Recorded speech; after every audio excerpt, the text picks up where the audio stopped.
Soratra masina ho an'ny mpianakavy.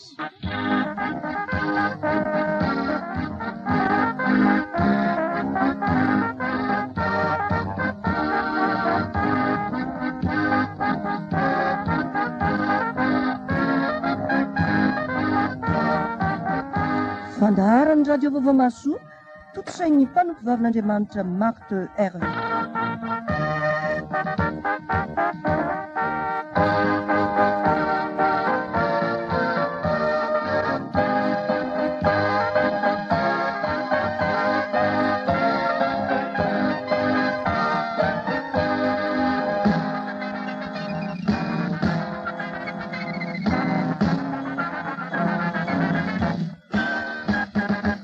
Isaorantsika Andriamanitra izay manome antsika indray fotoana tahaka izao, azontsika mianatra ny teniny noho ny famindrapony.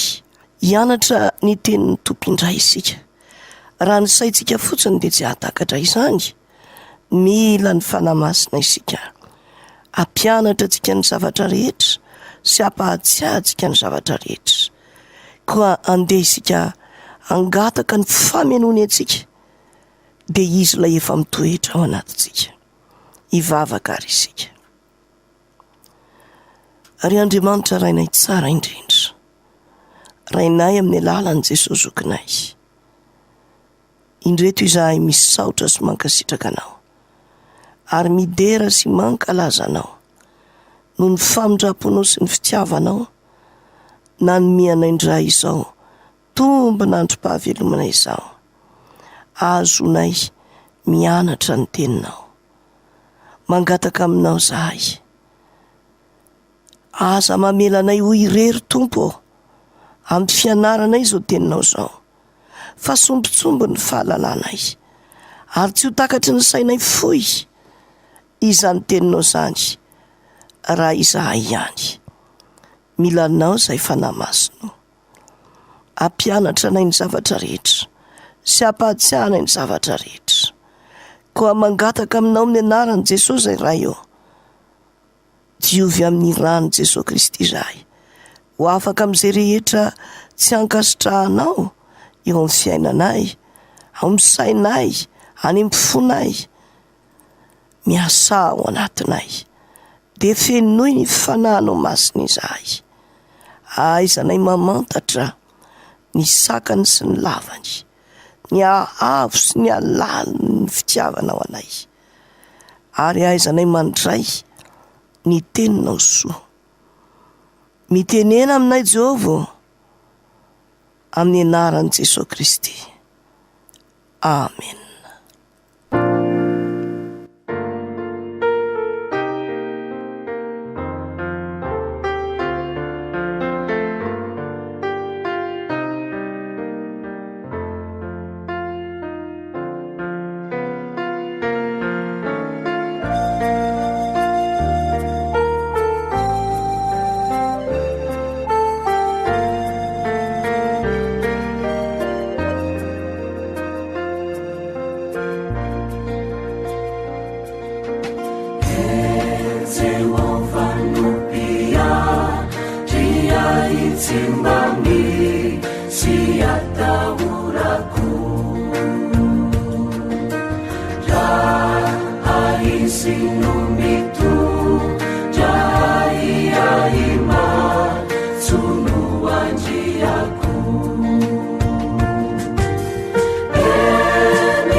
Ny feon'ny Betela izay rentsika teo sainy tamin'iny hira mitondra lohateny hoe Jehovah ny mpiandry ahy izay.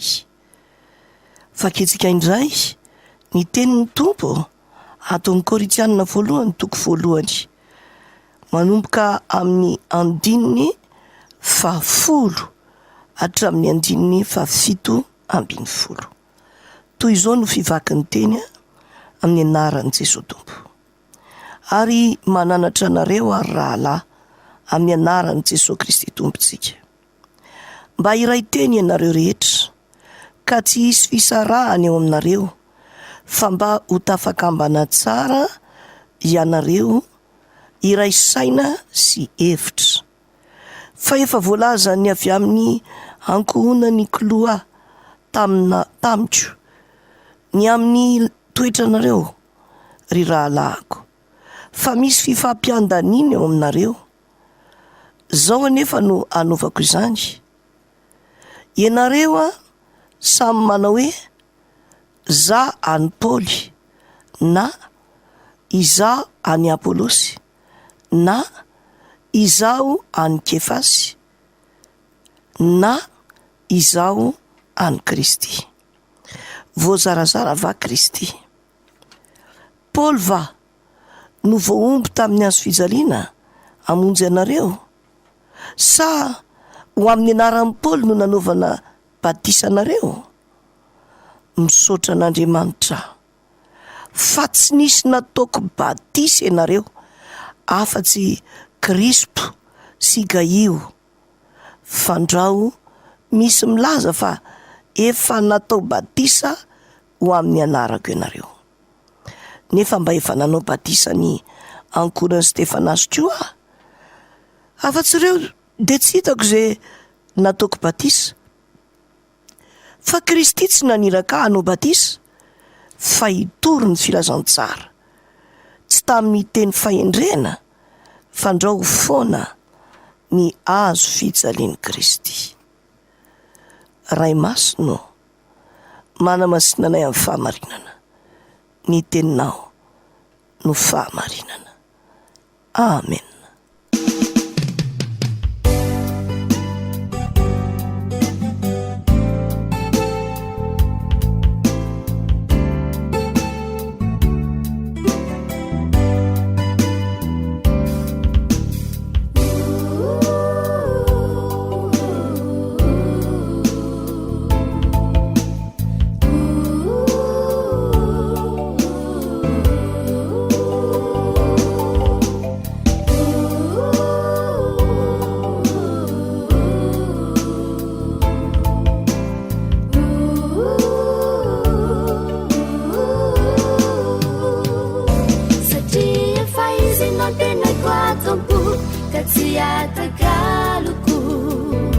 Satria efa voasora-drao ai ny teny fikasany.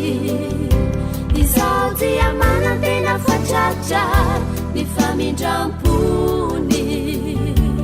Halleluia, tena tiako sy mamiko izy. Izany no vaovao mafaly, na dia ratsy aza ny tenako sy tokony jaly. Teno tsy aviny sy novonjeny izaho taminy rany, izay nalatsany. Satria efa izy nateneko atom-poko ka tsy atakaloko.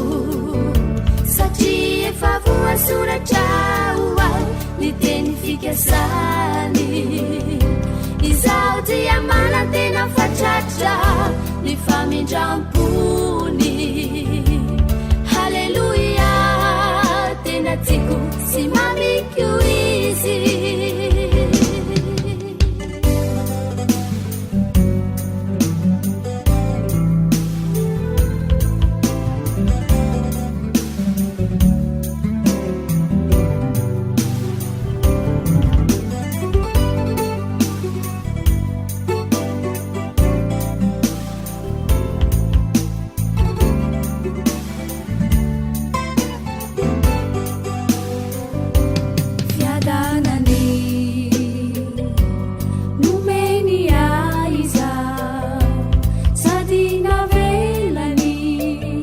Manjakato anatiko esambatra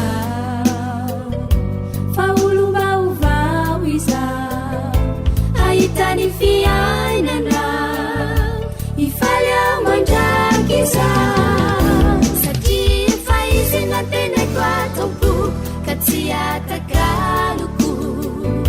Satria efa voasoratra ho ahy ny teny fikasany. Izaho dia manantena fatratra ny famindram-pony. Halleluia, tena tiako sy mamiko izy. Satria efa izy nateneko atom-poko ka tsy atakaloko. Satria efa voasoratra ho ahy ny teny fikasany. Izaho dia manantena fatratra ny famindram-pony. Halleluia, tena tiako sy mamiko izy. Satria efa izy nateneko atom-poko ka tsy atakaloko. Satria efa voasoratra ho ahy ny teny fikasany. Izaho dia manantena fatratra ny famindram-pony. Halleluia, tena tiako sy mamiko izy.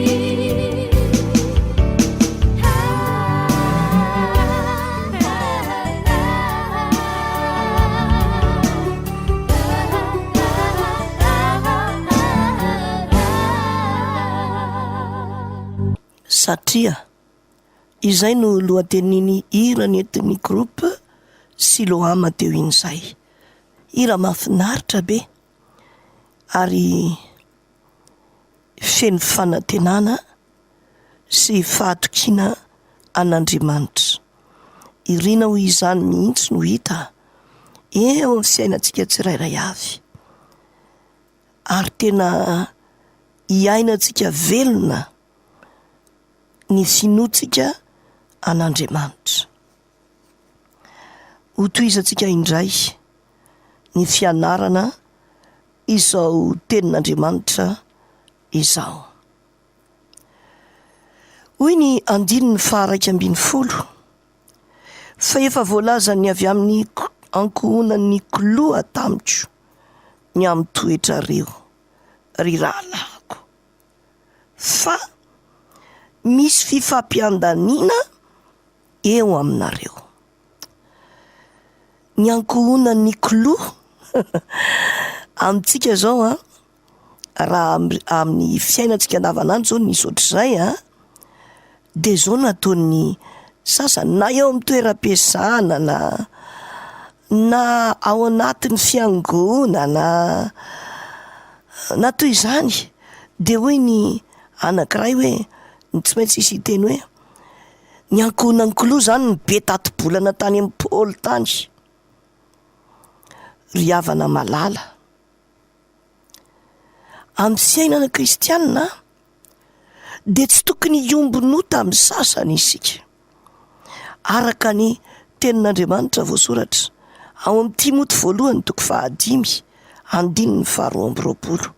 Tsy tokony iombonota amin'ny sasantsika.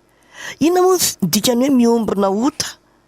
Zany hoe manota eo akaikinao ny rahalahinao ohatra na le namanao, de hitanao zany de tsy miteny ianao, manaiky matoa tsy miteny hoy ny ankizy,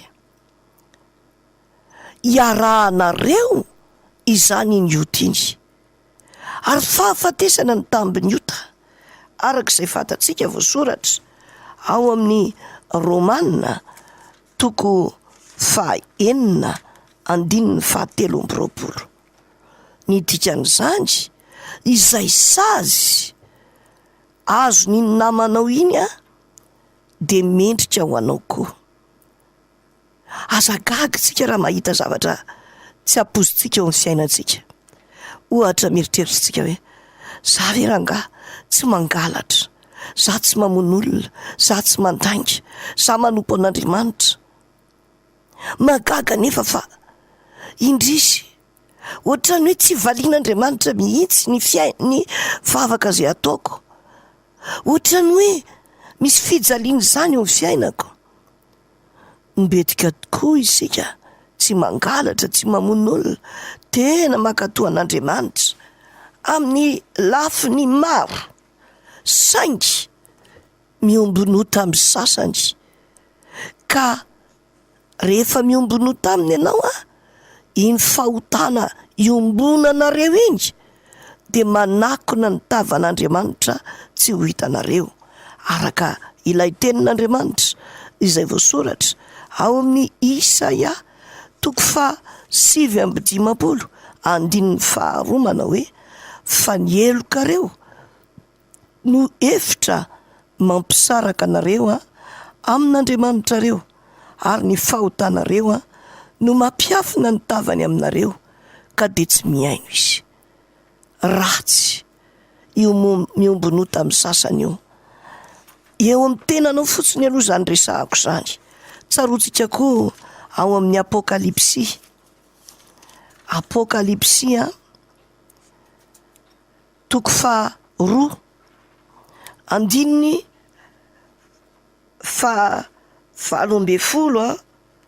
hatramin'ny 20 no horaisitsika.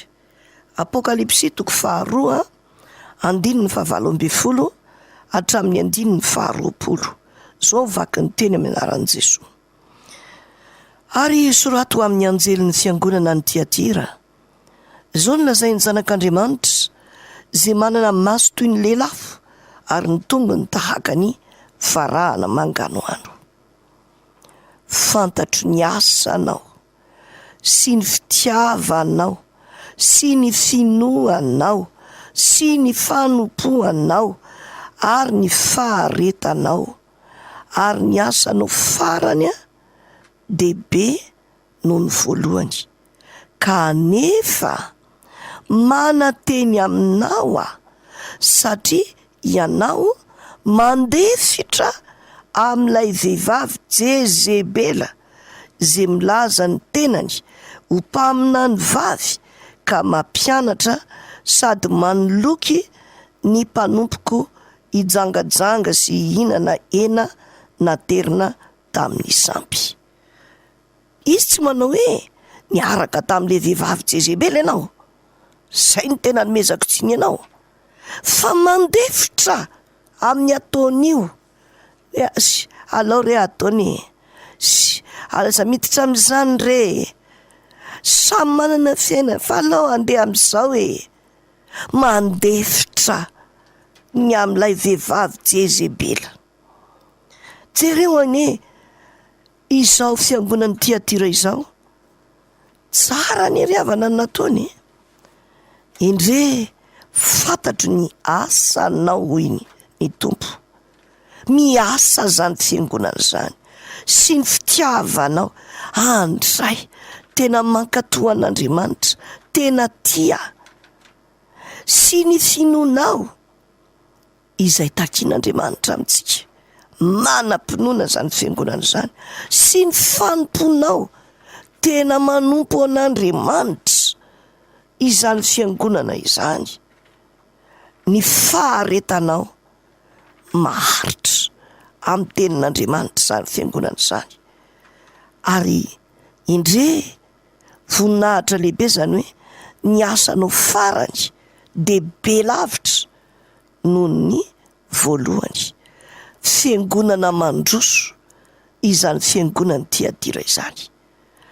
Nefa manateny aminao aho ny tompo, manateny aminao aho. Misy kianina aminao, la kianina de izao mandefitra ny am'le vehivavy Jezebely ianao. Izay ny kianina, mandefitra ny am'le vehivavy Jezebely. Miombonao tamin'ny sasany ianao. Aza miombonao tamin'ny sasany, te hirizo madio ny tenanao. Miantso anao ny tompo mba hijoro, tsy hanaiky lembenana eo anatrehan'ny tsy mety. Ao ny toeram-piasana zay misy anao, mety misy ny hoe miraitsy kombakomba ny mpiara-miasa, miraitsy kombakomba. De ahoana za mipiraitsy kombakomba? De ataontsika hoe mivarotra ianareo. De io varotra ataonareo io misy lay tsy hitan'le mpampiasa. Ary de hoy ianao hoe aleo hoy ilay olo-namanao mantsy, aleo alaitsika izay tsy hitan'le mpampiasa. Ndao tsika mba haka n'izao karazany zao. De atao hoe ndao tsika haka 2 arivo isan'andro mba ataontsika sakafo. Tsy hitan'ny mpampiasa. Vola tokony hiditra ao anatin'le tsena anangalana 2 arivo isan'isany. De atao hoe 3 nareo. Miombonao tamin'ny sasany ianao amin'izany. Andeha ataontsika hoe 3 nareo, ny 2 ihany nanao an'izay. Fa ozy ianao, za kosa tsy hanao an'izany mihitsy e. Za kosa tsy hanao an'izany. De hoy ianao, za tsy hanao an'izany fa tsy teniteny afa sao de maty aho. Mandefitra ny am'le izy anankiroa ianao.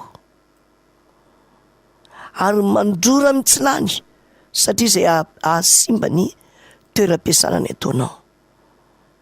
Io zavatra mity io ane, tsy hoe tombom-barotra daholo io. Mbola misy ny volam-panjakana aloha, mbola misy ny maso-karena, misy ny karaman'ny mpiasa. Ka ny tombom-barotra amin'ny zavatra anankiray tsy ho 2 arivo mihitsy. Indrindra fa raha ataontsika hoe épicerie no atao, tsy ho 2 arivo mihitsy ny tombom-barotra amin'ny anankiray, na 4 arivo. Fa de lasa tao anatin'izay ny maso-karena zany ny fandehany.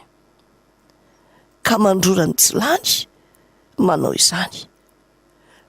Tokony mba ho tahaka ny ankonan'ny kilo ianao.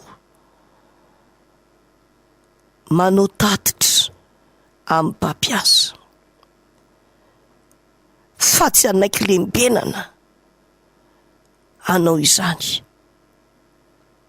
Mba handeha amin'ny fahamarinana. Tsy teny fotsiny hoe za tsy miditra amin'izany fa zay atsara ny asako no atao. Fa ny fijerenao ny faharatsiana misy etsy de efa tsy fanatsaranao ny asanao, fa efa mirimbona ianjera any akady, sahala amin'ny zavatra morotevana ny toeram-piasana misy anao amin'izay fotoana izay. Miantso anao ny tompo, andiny tena eo anatrehan'izany. I Josefa lay nanjary mpanapaka nataon'Andriamanitra ambony tokoa, raha tsarotsika tsara dia zazalahy be tati-bolana tamin'ny rainy, be tati-bolana tamin'ny rainy, ary nafaly ny rainy indrindra izany nataony izany, nahatonga azy ho mamioditra kokoa. Genesis 7:30 ahitantsika an'izany. Ndenge vakitsika ny Genesis 7:30 manomboka amin'ny andininy faharoa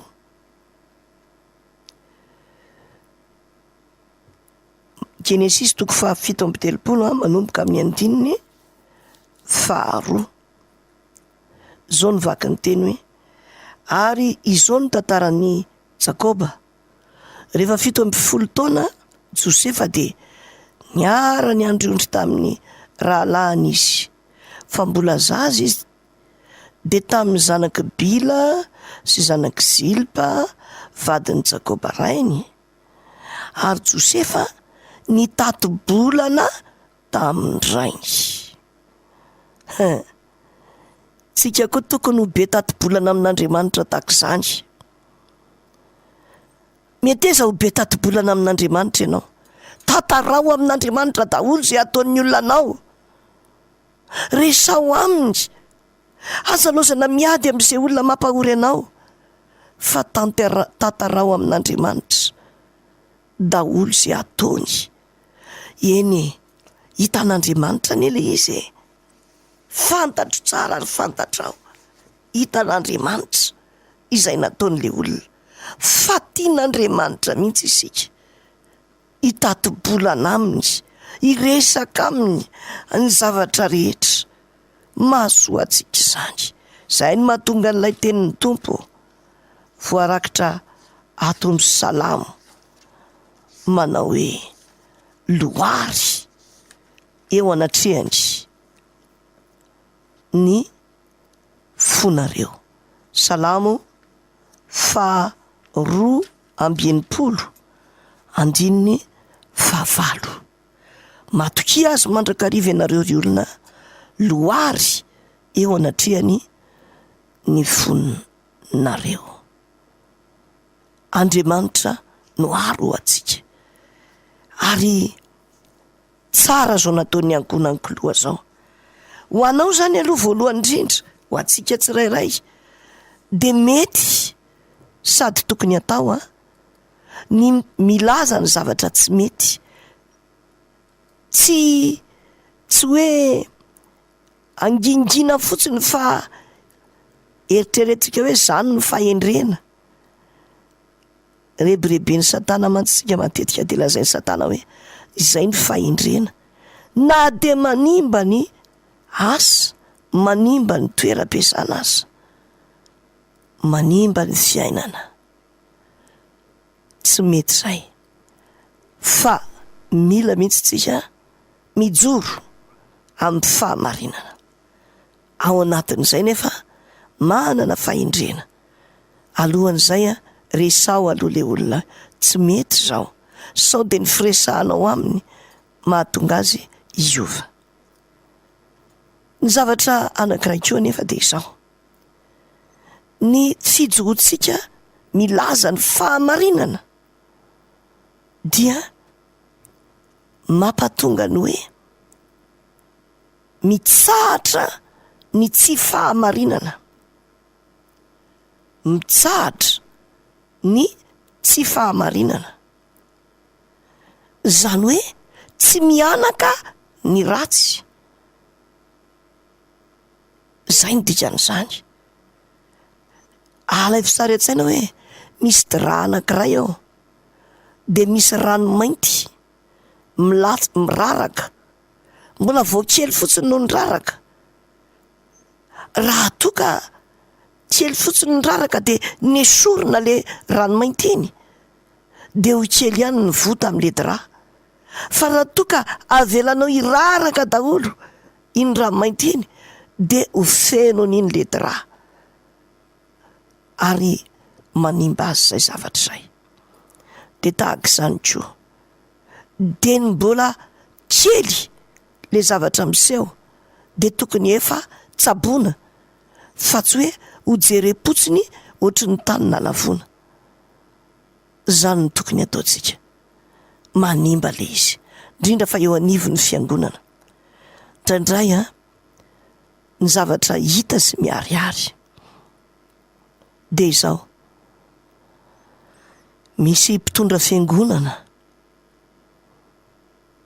tafian'ny devoly amin'ny fitsangajangana. De rehefa nitafian'ny devoly amin'ny fitsangajangana, de misy olona matahotra. Ohatra hoe nisy olona anankiray, ataontsika hoe lehilahy zany le mpitondra fiangonana, de nisy vehivavy anankiray zay nikitihany aloha tao anaty fiangonana. Rehefa nikitihany iny vehivavy iny, dia mety mbola tsy hiteny aloha izy, mety nanaiky koa le vehivavy, pozina be zay. Fa ny tiako tenenina de misy rehefa nitenenina ohatr'izay de hoe alao angina, tsy teniteny. De mitatra indray nen'le pastera, tonga etsy amin'ny ilany indray, de tonga etsy amin'ny ilany indray, sendran'le malemy amin'izay, de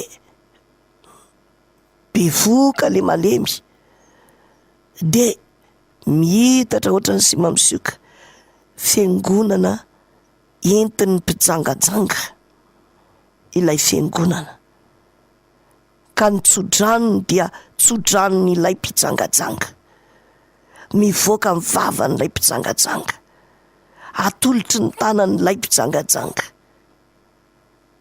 ary mampita fijangajangana. De ny io anie zany, manimba zany zavatra zany. Mila mijoro amin'ny fahamarinana isika, tahaka ny ankohona ny koloa, mijoro amin'ny fahamarinana, tsy manaiky ny tsy fahamarinana, tsy ho tsangan'olona fotsiny, nefa koa mandeha amin'ny fahendrena eo amin'ny fitondrana n'izany fahamarinana izany. Tsy hoe avy hatrany de mitsoatsona ny vava, tsy mety zany. Fa ny voalohany indrindra aloha, mitrotro am-bavaka, zay ny voalohany. Misy fotoana mitrotro am-bavaka ianao de mibebaka le olona zay nanao ny tsy mety, ary ianao mihitsy aza ny resahany voalohany. Nahazo valim-bavaka ianao, misy toy izany indray va? Zay ny tadiavina. Ny faharoa, miteny tsotra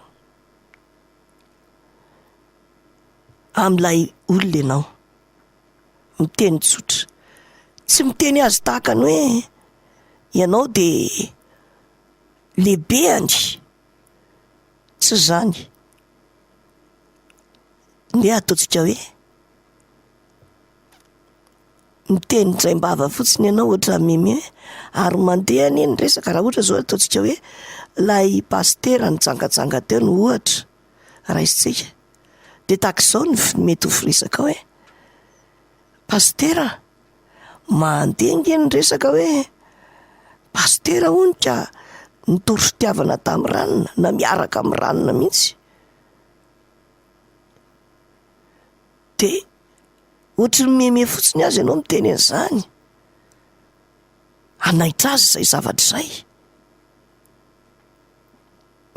Misy taren-javatra anankiroa miseho, na izy taitra an'izay de atsiaro tena hibebaka, na izy tsy taitra an'izay fa mila fananarana mafimafy kokoa. Amin'ny lafiny anankiray mantsy amin'le tranga voalohany de izao mety ho taitra izy hoe tratra, loza tokoa, inona no vokatra izany, matahotra, tena nanao ny tsy nety aho.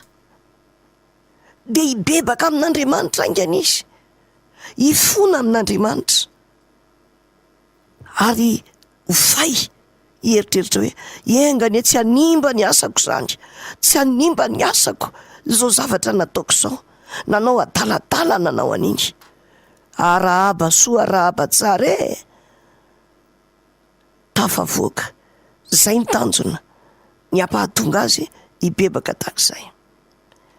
Fa raha ohatra ka tsy mety izay de eto ambavaka tsara aloha, eto ambavaka dia mila miroso amin'ny dingana lehibebe kokoa ianao, dingana lehibebe kokoa. Mateo 7:20 moa no manazava an'le izy, fa kitsika manomboka amin'ny 5:15 hatramin'ny 7:20. Mateo 7:20 5:15 hatramin'ny 7:20. Zao ny vaky ny teny amin'ny anaran'i Jesoa. Ary raha manota aminao ny rahalahinao de makanesany aminy, ka rehefa mitokana ianareo roalahy de aseho azy ny fahatsoana. Raha miaino anao izy de efa azonao ny rahalahinao, fa raha tsy miaino anao kosa izy de ento miaraka aminao ny olona ray na roa mba ho voaorona mafy avokoa ny teny rehetra amin'ny tenin'ny vavolombelona 2 na 3. Ary raha tsy mety miaino ireo izy de ambarao amin'ny fiangonana. Ary raha tsy mety miaino ny fiangonana kosa izy de aoka ataonao ho tahaka ny jentilisa sy ny mpamorietra izy. Zay le dingana zay le dingana zay tokony arahantsika. Fa tsy hoe nahita zavatra tsy nety nataon'ny ranony ianao na nataon'le mpitandrina na toy izany de tonga de lasa ianao hitsangana ao anaty fiangonana hoe ianao ary pastera ohatr'izao. Ianao mihitsy tsy manana fahendrena raha izany. Ary tahaka ny anala baraka fotsiny ny ao anatin'ny sainao fa tsy ny anitsy azy. Tsy fahendrena izany. Raha misy aminareo tsy manana fahendrena, aoka izy angataka amin'Andriamanitra zay manome malalaka ny olona rehetra sady tsy mantatsy. Hoy ny teny eo amin'ny Jakoba 1:5. Koa dia anam-pahendrena ny etsika, nefa koa anao izay mahafaly an'Andriamanitra.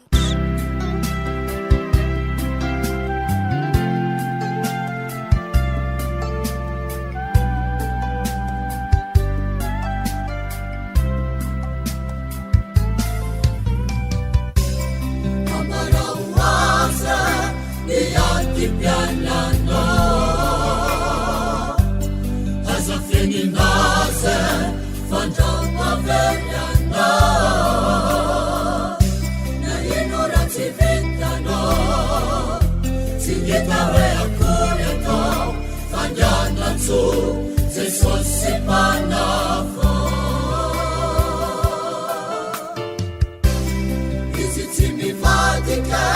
sy tena molafo ka ny fitiavanazy mandraky zay toko tsy misy anenenana ny vavaka sy soratra farakitra ho isa-toerano ty fompity zay sosiodovio anao fa tipoy sanjanakaoaza masitranoko ny feritro ho zanakao matotoko sy bambany nandovanatsiko ipetrahako ambitoerako fafanaka voafitina hotokina amin'izayata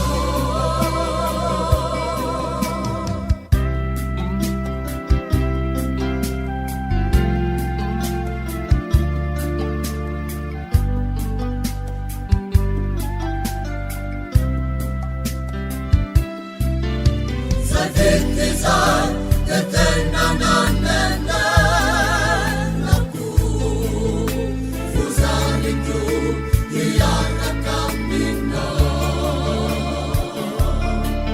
zato tena saika moifo nefa nomena faliso ka mampaja ho sambatra toko Troni tenako hiasatsy hiroifo ho zanaka handovaratsiko ambarao aza miaty-piainanao azafeninazy fandramavenyanao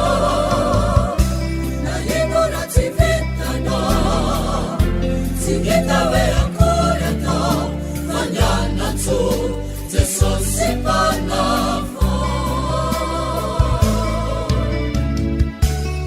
Izy tsy mivadika sy tena molafo ka ny fitiavanazy mandraky zatoko tsy misy anenenana Vavakasy soratra farakitra ho isa-toerano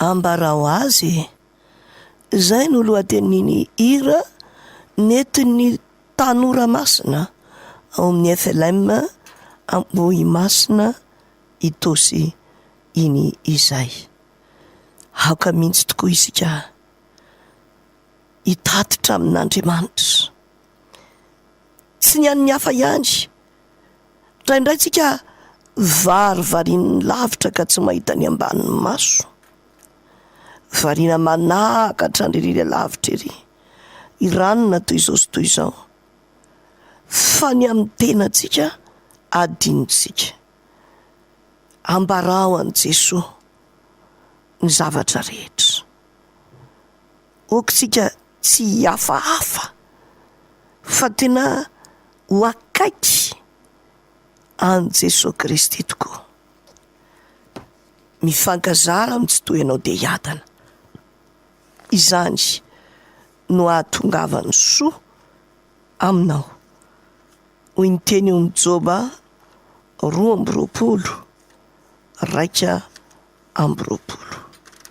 ary ampianarin'Andriamanitra isika ho tena akaiky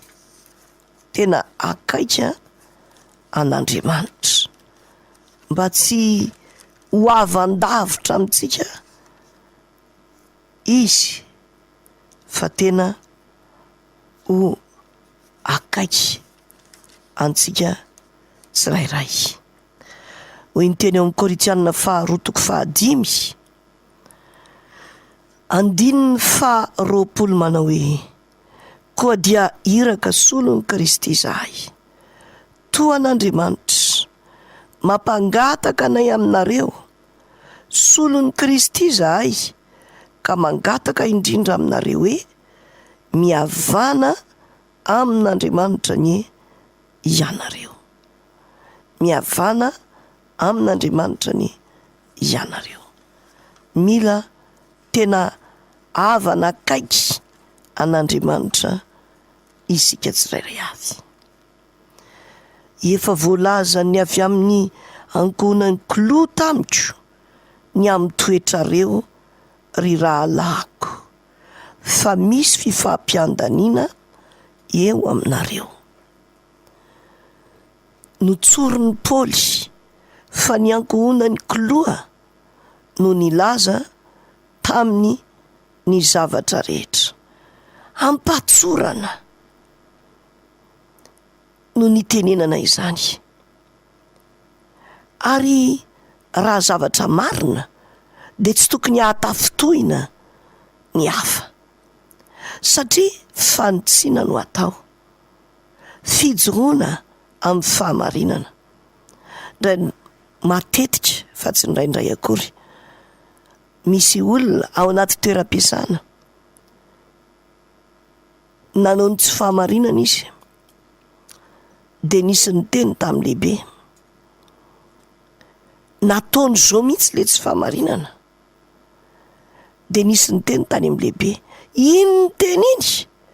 Fahavalony iny, mahateza trazy fatratriny. Tsy ara-tsoratra masina zany. Ny fifikiranao amin'ilay fahotanao, fa tsy fibebahanao ny amin'izany, dia vao maika mampitombo ny fahatezeran'Andriamanitra aminao. Ka ny olona mitoetra amin'ny fahamarinana indray no mana fotoana anao. Raha misy tsy nety nataontsika ry havana, olombelona mety nanao ny tsy nety, zany daholo. Draindray ary ianao mieritreritra manao ny tsara, ka ratsy ny ataonao. Raha misy tsy mety natao, dia izao no izy. Mila miaika an'iny fahadisoana. Iny aloha tsy nety iny nataoko iny. Manaiky an'izay zavatra izay. Ary tsy tezitra amin'izay olona nilaza an'le izy. Draindray tsika dia mieritreritra hoe tsy fitiavany nanaovany an'izany. Fa ny marina dia izao, ny fitiavany, ny hijanona ny faharatsiana tsy ataonao no mahatonga an'le olona manao izany.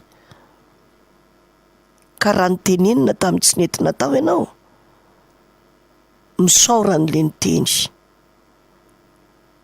ary ekeo ny fahadisoanao, dia aza mamerina n'intsony.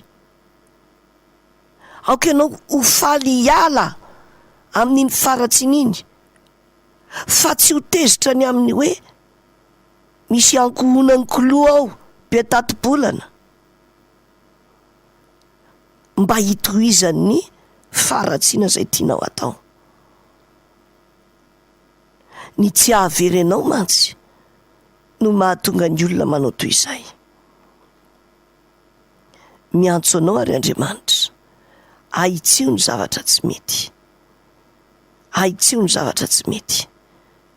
Raha mbola tezitra ianao rehefa tenenina, nefa marina ny tenenana anao, mandiny tena fa tsy mitoetra ao amin'ny tompo ianao. Raiso ny teny ao amin'ny Koritianina 2:7-5 dinio ny tenanareo, na mitoetra amin'ny finoana ianareo na tsy, iza ao toetra ny tenanareo.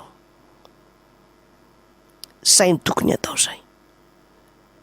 Aoka mihitsy iza toetra ny tenantsika isika. Tsy ho tezitra amin'ilay ny teny. Iny koa maka 19, iny koa ny toy izao. Fa ho faly kosa amin'ny fanjakan'ny fahamarinana. Ho jerena hianjera any akady ve ianao? ho jerena ilatsaka ao anaty lavaka ve ianao? Ho jerena ilentika ao amin'ny onaonam-paharatsiana ve ianao? Nahoana izy ny tsy hiteny? Zava-dehibe ry havana, fitiavana no hitenenana.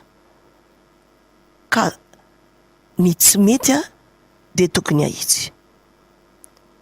Aoka ianao tsy ampiseho amin'Andriamanitra hoe satroka Andriamanitra tsy hiala amin'ny faharatsiana. Fijoroanao ho fahavalon'Andriamanitra izany. Raha mbola tianao ny fitahian'Andriamanitra, raha mbola tianao ny fahasoavan'Andriamanitra, mangataka aminao, aneneno ny ratsy natao. Fa aza ny mpanitsy ianao amin'izany indray no hitezerana. Rehefa tsy manaiky fananarana ianao, dia tena mbola lavitra ny fanjakan'Andriamanitra. Io angeka, io fanjakan'Andriamanitra inge ry havana tsy vitany hoe mideradera fotsiny ianao hoe mideranao zay, may mihira be zay, may mideran'Andriamanitra. Teto amin'ny toroteny ny sakafom-panahy atoandro, efa nitondrany ny mpanompon'Andriamanitra tamintsika indray maka le hoe nisy olona ho nahita fahitana, ary dia tamin'ny fahitana izay hitany dia izao, gaga izy fa misy hira fiderana an'Andriamanitra, misy mihira fiderana an'Andriamanitra ny olona tao amin'ny afo be. Ahoana ny mahatonga an'izany? Ka misy olona tena mihira fiderana an'Andriamanitra mihitsy, kanefa milomano ao anaty faharatsiana. Ka ny faharatsiana nataony no mahatonga azy lasa any amin'ny afo be.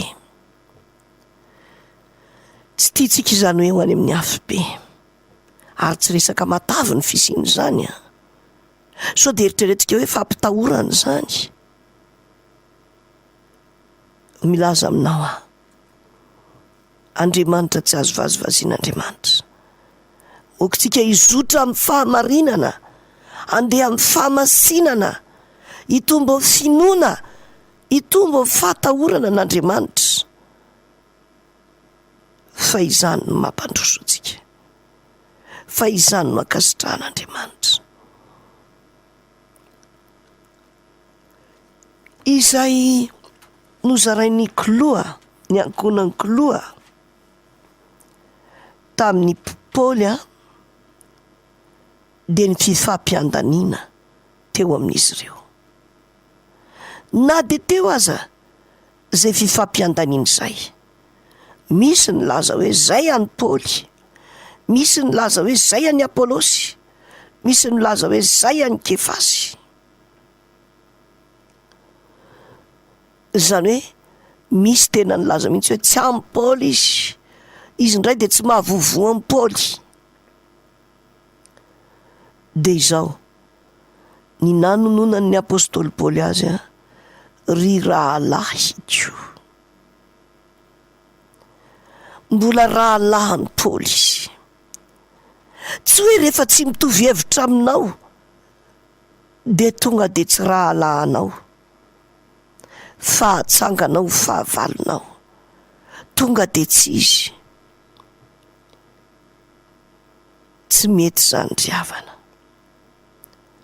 Indraindray ao am-piangonanao nisy hevitra natsanganao, natao nitsangan-tanana, nefa nijerenao iranona tsy nandany an'ilay hevitrao, dia ny lalina dia izao, tonga dia fahavalonao izy.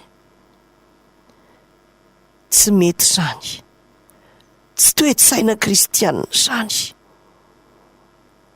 Tsy voatery ho lany ny hevitrao. Eny fa na dia tsara sy araka ny sitrapon'Andriamanitra aza, ary Andriamanitra tsy manery. Mila manaiky ny maha rahalahy ny hafa ianao na dia tsy mitovy hevitra aminao azy izy. Mila manaiky ny maharala azy. Izany hoe naterak'Andriamanitra ihany koa izy tahaka anao. Mila manaiky an'izany isika. Na tsy mitovy hevitra aza, mifanaja.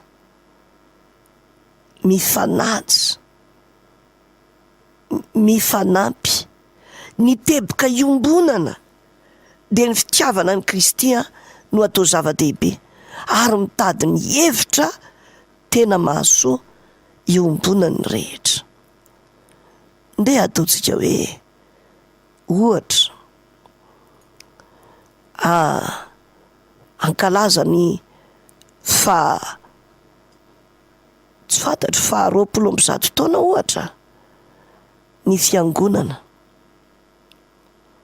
Ny anankiray manao hoe hanao avozona daholo ny tafitrano. Ny anankiray manao hoe za tsy manaiky an'izany, fa ny atao dia anorina akanitsika etsy. Eo amin'izay tsy mitovy ny hevitra. Tsy hoe iretsy ny laza anorina akany dia anjaro fahavalon'ny retsy nitsangana hoe hanao ny tafitranom-piangonana. Tsy mety izany ry havana. Azo atao daholy na ny fanorenana akany na ny fanaovana ny tafitranom-piangonana. Dia tedavina izay marimaritra iraisana. Izay no ataoko hoe mety tsy mitovy le hevitra kanefa afaka mifampitatana. Miantso antsika ao amin'izany ny Tompo. Raha toa ka ny fanahan'Andriamanitra ny miasa ao anatintsika tsirairay, hain'Andriamanitra ny mandamina ny zavatra rehetra ary manolotsaina antsika izy mba hahatonga antsika ahita ny filaminana ao anatin'ny fiangonana. Araka ny teniny ao amin'ny Salamo 2:3-9 hoe anome saina anao sy hampianatra anao ny lalaka alehanao aho, hitsinjo anao ny masoko ka hanolotsaina anao aho. Tena manolotsaina izy ary mandamina ny azy. Noho izany ry havana, aoka ny ao anatiny fotsika dia ny anjakany ny tenin'Andriamanitra eo anivo ny toerana rehetra izay misy antsika, hatrao an-tokantrano, hatrany an-dakilasy ho an'ireo mpianatra, hatrany am-piangonana, hatrany amin'ny toeram-piasana ho an'ireo mpiasa. Engany hiasa ao anatintsika ny fanamasina ka ho voaraintsika ny hafatra. Hivavaka isika. Isoarana ianao Andriamanitra raitsi-toa amin'ny famindramponao sy ny fitiavanao. Nomenao anay indray izany teninao izany.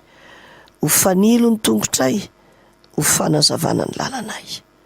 Tsy handalo fotsiny eny izany, hamaka lalina iorona mafy ao anatin'ny fonay. Misaotra Tompo. Amen.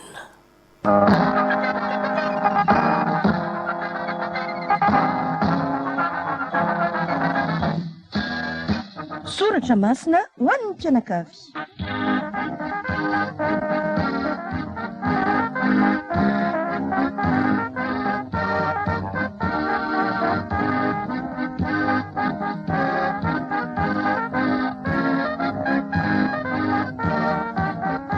Fandaharan'ny radio vaovao maso, totosain'ny mpanompo vavin'Andriamanitra Marthe RV.